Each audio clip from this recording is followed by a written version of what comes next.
Bueno, si ha traído su Biblia, por favor, vamos a Mateo capítulo 23, vamos a estar leyendo la palabra del Señor en el versículo 2 y 3. Dice la palabra de Dios de la siguiente manera: en la cátedra de Moisés se sientan los escribas y los fariseos, así que todo lo que os digan que guardéis, guardadlo y hacedlo, mas no hagáis conforme a sus obras, porque dicen y no hacen. No sé si me puede ayudar a repetir la última parte de este versículo, donde dice, porque dicen y no hacen. Nuevamente, porque dicen y no hacen. Padre, te damos gracias esta mañana por lo bueno que eres. Tienes una gran enseñanza que darnos. Oramos en el nombre de Jesús para comprender bien los tiempos que vivimos, Señor. Porque a veces, aún amándote, aún sirviéndote, hay cosas en las vidas que no sabemos por qué motivo, por qué razón, Señor, se van desgastando, se van debilitando en nosotros. Por eso queremos ser consecuentes, Señor. Consecuentes con el llamado, consecuentes con tu palabra, consecuentes con el Evangelio, consecuentes con lo que tú nos enseñas. Por lo tanto, oramos a ti, Dios, en el nombre de Jesús, que tu Espíritu Santo venga a hablarnos, pues necesitamos de ti. Te lo pedimos en el nombre de Jesús, y la iglesia dice, amén.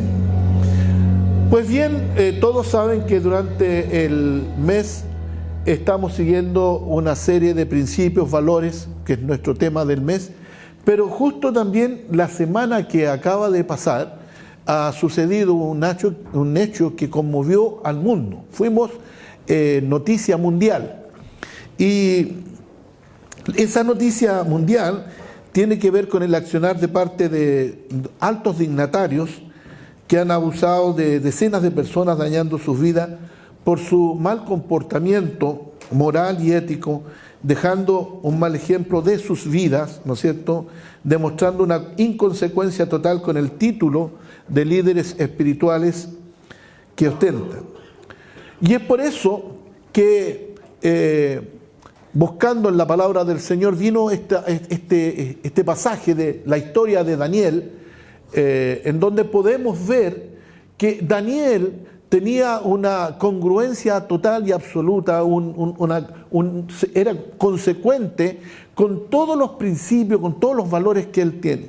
La Biblia nos habla en el capítulo 1 que cada vez que tenía un problema, y recuerden que Daniel era un esclavo llevado desde Israel hasta Babilonia por Nabucodonosor, y lo primero que hace entonces Nabucodonosor era capacitar, porque de lo mejor del pueblo de Israel lo selecciona este rey y los prepara, los capacita, con el objetivo de tenerlo en su corte, en su séquito, ¿no es cierto?, como asesores, como personas que podían ayudarle a él en el desempeño de su función.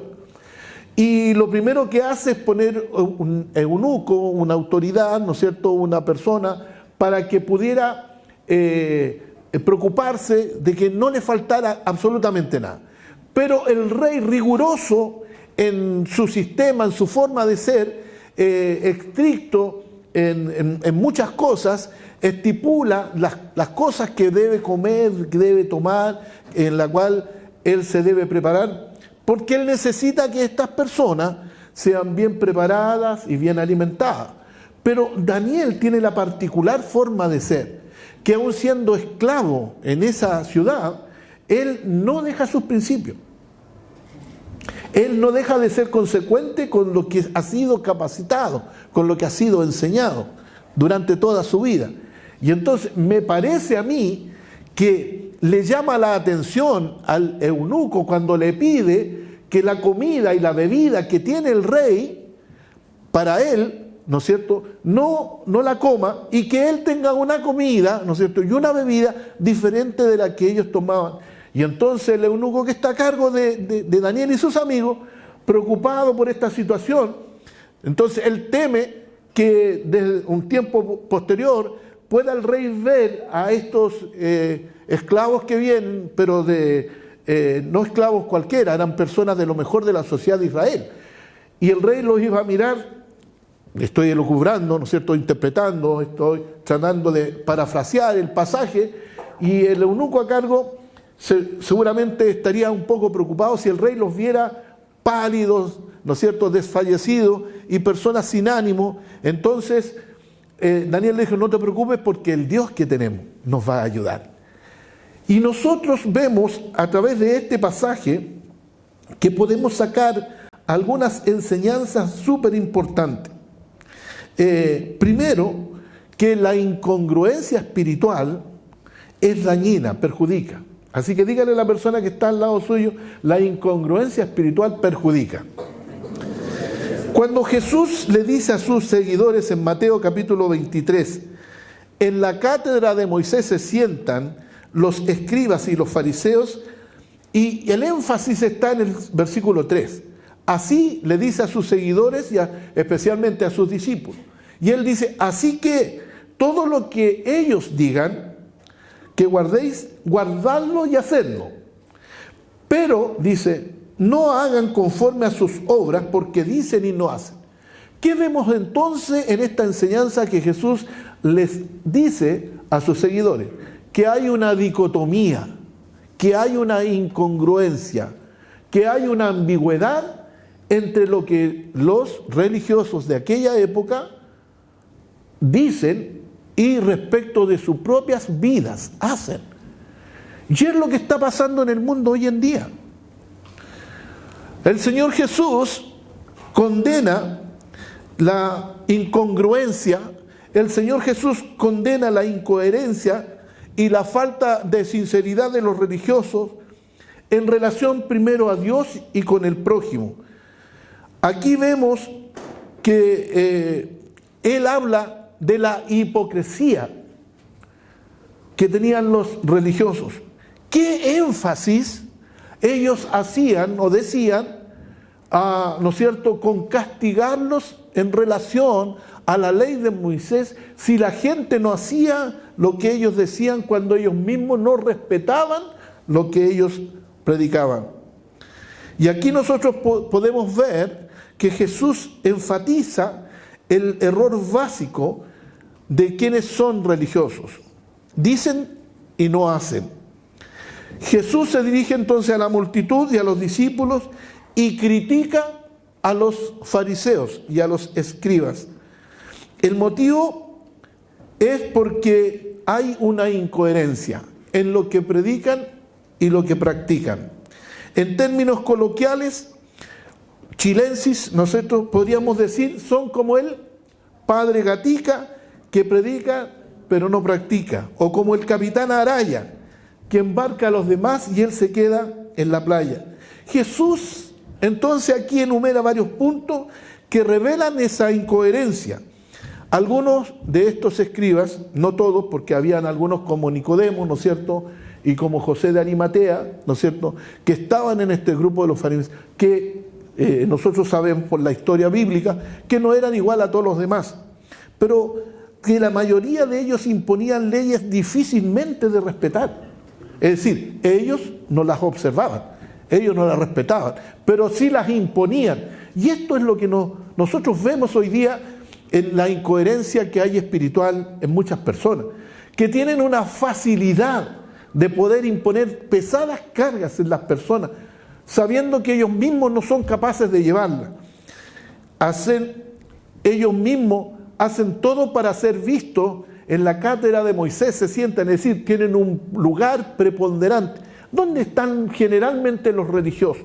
Con sus hábitos, con sus ropas, con sus vestimentas, con su forma de ser. ¿Dónde están? En los primeros lugares. Están en lugares elevados, ¿no es cierto?, en lugares seleccionados, donde pocas personas pueden llegar. Y desde ahí tienen, ¿no es cierto?, esta facilidad de poder decir tantas cosas de las cuales ellos mismos no son capaces de respetar. Ellos entonces también legitimaban los privilegios de los grandes y la posición inferior de los pequeños. Ahora, si nosotros vemos en Jesús la forma de ser de Jesús, hay algo que a Jesús no le gusta, indudablemente, son aquellas personas que solo aparentan. ¿Me están siguiendo? A Jesús no le agrada a aquellas personas que tratan de engañar con un discurso que no viven, que no son, que no es real. Y esto mismo es lo que ha sucedido con muchos religiosos modernos. La institución a la que hacía referencia en mi introducción ha cometido el mismo error, diciendo a sus feligreses que hagan, pero ellos no lo hacen. Al contrario, cometen abusos de todo tipo. Cuando digo que la incongruencia espiritual perjudica, lo hemos visto en decenas, si no cientos de personas alrededor del mundo que han sido dañados, que han sido lastimados, a niños que han abusado sexualmente, usando su posición. Y no solamente estas personas del ámbito religioso, pero también personas del ámbito empresarial, del ámbito económico, de todo orden de cosas, de la influencia. Hemos visto noticias esta semana en donde personas acusan a rectores de universidades que han usado su posición para abusar de personas. Y a eso lo que el Señor nos llama esta mañana, a que si nosotros somos cristianos, ¿cuántos cristianos hay esta mañana acá? Nosotros también debemos ser cautos. Nosotros tenemos que ser sabios, que si Dios nos coloca en una posición, nosotros no debemos abusar de esa posición para abusar de los que están debajo de nosotros. ¿Hay alguien que puede decir amén a eso? El Señor Jesús está muy interesado en esto, porque esta incongruencia espiritual perjudica realmente a muchas personas. ¿Cómo hemos visto hoy en día que personas han sido tan dañadas y después de 10, de 15 años, un señor que era director de un área dramática de televisión, abusaba de las personas dándole oportunidad para que fueran protagonistas de sus teleseries? ¿Me están siguiendo?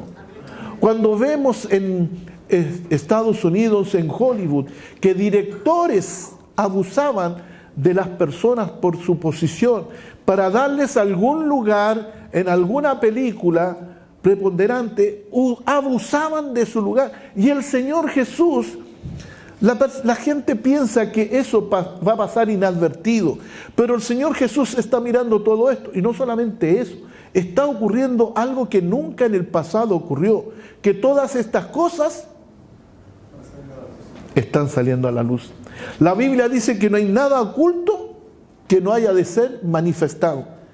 No importa lo que tú hagas, en algún momento va a ser sacado a la luz. A veces miramos las consecuencias de situaciones por las cuales personas están viviendo situaciones complejas. Y nos debemos preguntar, ¿acaso nosotros no somos incongruentes también? Si acaso nosotros también somos inconsecuentes con el evangelio que llevamos. ¿No será que lo que estamos viviendo, el dolor que estamos sufriendo, es a causa que no hemos sido consecuentes con el llamado que el Señor nos ha dicho? Esa es una pregunta que nosotros debemos hoy día hacer. La palabra fariseo significa separado, y mucha gente lo identificaba como ser separado para un servicio especial o consagrado, que podemos decir también, que significa separado para el servicio de Dios. Pero estas personas estaban separadas de la gente. Los fariseos estaban distantes de la gente. Y eso es el llamado del Señor a nuestras vidas el día de hoy. No nos separemos, no nos alejemos de la gente. Nosotros somos la gente. Jesús, si algo tuvo, es que tuvo compasión de las gentes. ¿Por qué tuvo compasión de las personas? Porque Él convivía con ellos. Cuando las personas venían a Jesús, el Señor Jesús le dice: toma bien en cuenta si tú me quieres seguir, porque las aves tienen nidos, las zorras guaridas, pero el Hijo del Hombre no tiene dónde recostar su cabeza. Él no era una persona que estaba en una posición de poder para abusar Él era una persona común y corriente. Él vivía lo que enseñaba, él practicaba lo que decía. Y es por eso que él tenía tantos seguidores. Nos preguntamos por qué los fariseos no tenían tantos seguidores. Y ellos miraban a Jesús, que las multitudes lo seguían, y era porque no había dicotomía en él, no había diferencia en él, no había ambigüedad en él. Él era un hombre consecuente con el mensaje que él decía: aprended de mí. Qué hermoso es no solamente escuchar la enseñanza de Jesús, pero el ejemplo de Jesús. Pregunto esta mañana, ¿cómo es nuestro ejemplo? ¿Cómo es nuestra vida? ¿Acaso nosotros estamos reflejando la presencia de Dios en nuestras vidas? ¿O hay algún tipo de incongruencia espiritual? Incongruencia que en algún momento perjudica a alguien, va a dañar a alguien. ¿Cuántos cientos de personas están diciendo hoy día que han sido lastimados, que han sido dañados? ¿Por qué? Porque fue esta incongruencia espiritual en sus vidas. Tercera de Juan dice en el capítulo 1, versículo 10: yo he escrito a la iglesia, pero Diótrefes, al cual le gusta tener el primer lugar entre ellos, no nos recibe. Por esta causa, si yo fuere, recordaré las obras que hace, parloteando con palabras malignas contra nosotros, y no contento con estas cosas, no recibe a los hermanos, y a los que quieren recibirlos se los prohíbe y los expulsa de la iglesia. ¿Qué le parece? ¿Dónde está este Diótrefes? En la iglesia. ¿Qué es lo que hacía este fulano? ¿Qué hacía este personaje? Abusaba de su posición de poder, queriendo atraer hacia él el primer lugar, cuando el primer lugar dentro de la iglesia es solamente al único que se la merece, y ese es el Señor Jesucristo. Pero cuando hay una incongruencia espiritual, entonces decisiones que por supuesto toman las personas es rivalizar, competir, envidiar. No permite que otras personas puedan venir, y eso es peligroso. Amado, dice la Biblia: no imites lo malo, sino lo bueno. El que hace lo bueno es de Dios. ¿Cuántos son de Dios aquí? Dígalo con convicción. ¿Cuántos son buenos aquí? Hay que hacerlo con convicción. El que hace lo bueno es de Dios, pero el que hace lo malo no ha visto a Dios. En otras palabras, no conoce a Dios. Tenemos que preguntarnos cuánto conocemos al Señor por medio de nuestro ejemplo, de nuestra vida. Quizás nos deberíamos preguntar algo bien fácil. Cuando llega uno a su casa, o cuando llegamos a nuestra, ¿cómo reacciona el perro? ¿Sale arrancando? No, dicen algunos, sí, dicen que no. Qué bueno que no. Qué bueno que no. Porque hay algunos que hasta de esa manera se portan en la casa. El perro paga las consecuencias. El religioso incongruente, el religioso inconsecuente es una persona que solo daña y perjudica la obra de Dios. Pregunto, ¿por qué las personas, por qué la gente abandona las iglesias? ¿No serán, no han sido defraudados? Hay estadísticas, leía una estadística en España, que del 80% de creyentes católicos ha caído al 24,7% durante los últimos años. Y uno se pregunta, ¿por qué? Es que la fe, es que la gente no cree en Dios. Hermanos, es que las personas que representamos a Dios hemos sido mal ejemplo, y entonces la gente no quiere creer en Dios, no porque no exista, no porque no tiene poder, es porque no hemos sido ejemplo para la gente. Porque si hubiera sido de ejemplo la gente, por supuesto que la gente amaría a Dios. Se dice que en los años 1800, en el gran avivamiento de Gales, en Inglaterra, en toda la comunidad británica, el Imperio Británico, fue tan poderoso el avivamiento porque las personas eran tan consecuentes con el ejemplo, que la gente no tenían los WhatsApp, no tenían las redes sociales, no tenían estos micrófonos. Ellos se movían a caballo de un lugar a otro, en carretas de un lugar a otro, pero sin embargo las multitudes, hermanos, llegaban porque era un ejemplo. Las personas le llamaban el Club de los Santos, personas que realmente vivían el Evangelio. No enseñaban el Evangelio. Cuando uno vive el Evangelio, la gente lo ve, la gente lo mira y la gente lo sigue. En segundo lugar, ¿qué desprendo yo de todo esto que está ocurriendo? Que ser consecuente se demuestra con hechos y no palabras. ¿Qué significa este término, esta palabra consecuente? Que actúa en consecuencia con sus ideas o con lo que expresa. En segundo lugar, dicho de una persona cuya conducta guarda correspondencia lógica con los principios que profesa. Lo dijimos anteriormente, no como el padre Gatica, que predica pero no practica. Daniel, en el capítulo 1, en realidad hay varios capítulos, ya hablé un poquito de eso, pero hay en el capítulo 3 hay una enseñanza de Daniel, en donde a mí me llama mucho la atención, y es que Nabucodonosor firma un edicto, una ley, donde tienen que edificar una estatua de 60 codos, dice la Biblia, alrededor de 27 metros, una tremenda estatua de oro, e impone, obliga a todos sus súbditos a arrodillarse ante esta. Y entonces algunos de los gobernadores, de los sátrapas que tenían envidia de Daniel y sus amigos, lo que hacen es decirle: oh rey, dentro de tu gobierno hay personas que no te aman, hay personas que no te respetan. Y entonces el rey es un poco ingenuo y él dice: ¿quiénes son? Mira, son Sadrach, Mesach y Abednego. Y entonces él se preocupa porque en el fondo él tenía un poco de afecto con las personas que él había cautivado desde Israel, porque los había puesto incluso en lugares de preponderancia. Y entonces él se preocupa por esto porque no están obedeciendo lo que él está diciendo. Y entonces, como él dice en este edicto que cada persona que no se arrodille, no se incline y adore esta magnífica estatua, sea arrojado entonces en este foso de fuego, en este horno de fuego. Entonces, los manda y les pregunta si efectivamente es así. Y ellos, a mí me llama la atención el pasaje, lo que dice, hermano.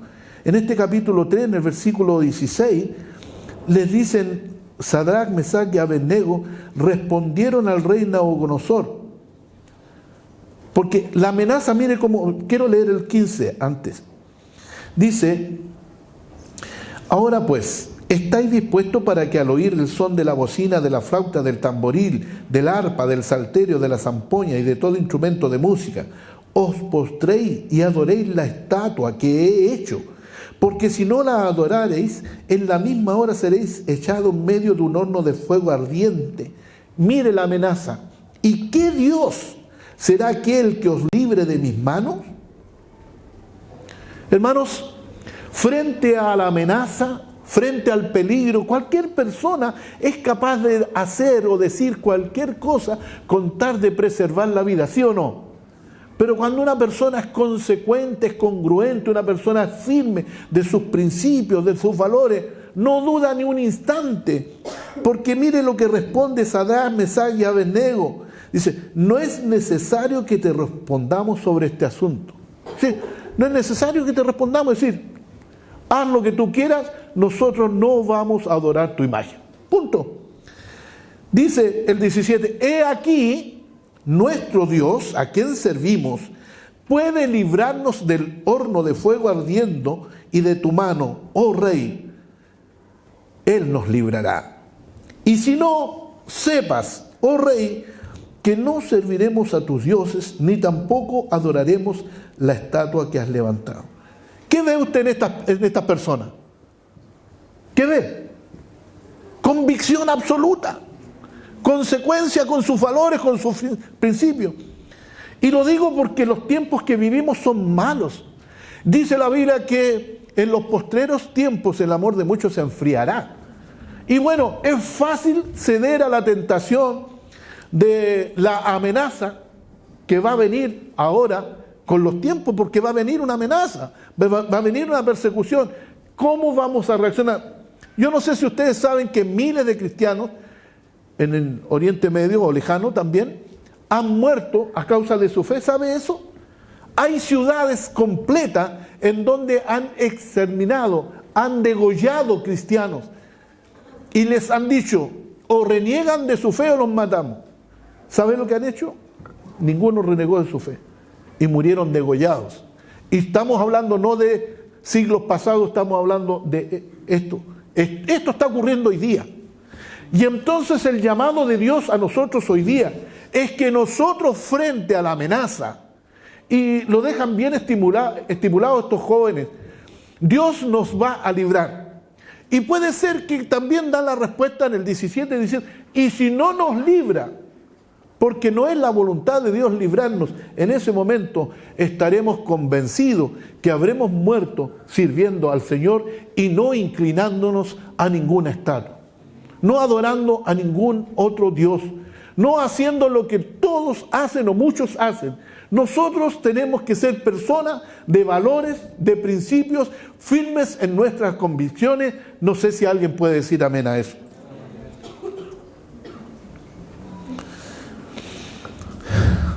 Claro, una cosa es ser consecuentes y otra totalmente distinta es ser obstinado.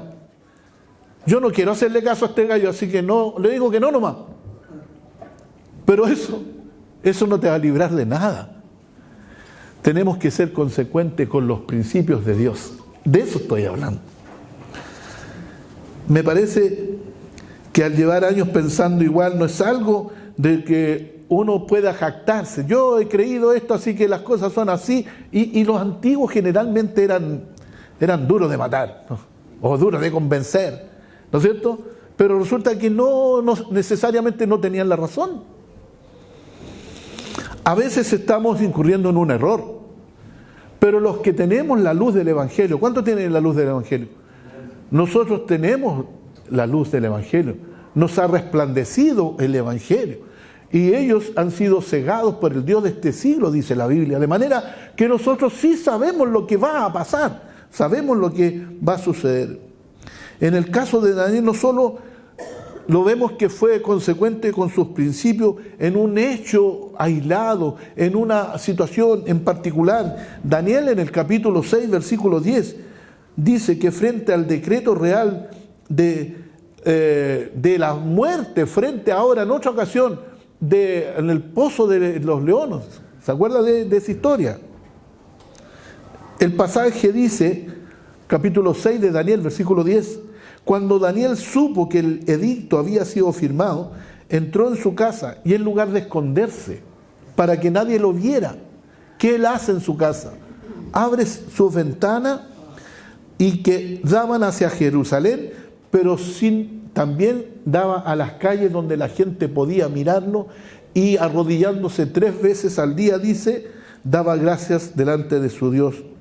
Hermanos, ser consecuentes es demostrar con hechos, es demostrar con evidencias y no palabra lo que somos, en quién creemos y de quién dependemos. En una sociedad donde todos los estamentos están corrompidos, el mundo político con las coimas de los grandes conglomerados para ganar contratos, y usted lo ha visto aquí en Perú, en Brasil y en muchos países.